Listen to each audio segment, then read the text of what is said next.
Welcome to the Slop Farm. Enjoy the video. In this video, I will explain how to use the low-driven shot playstyle.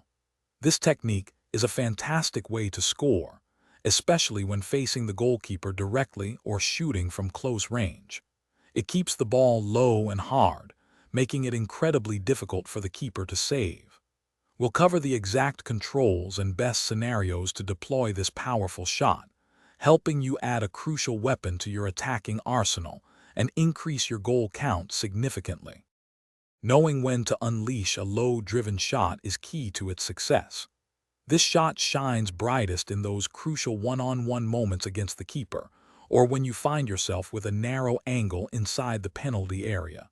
Its low trajectory makes it hard for the keeper to react in time. Avoid using it from long distances. It's a close-range specialist. Focus on players with strong shooting stats for maximum impact.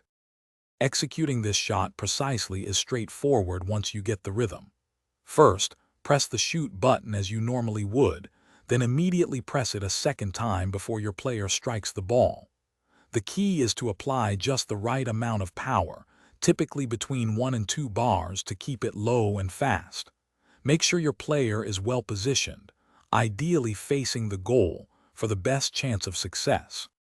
To truly master the low-driven shot, consistent practice is essential. Spend time in the training arena, perfecting the timing and power.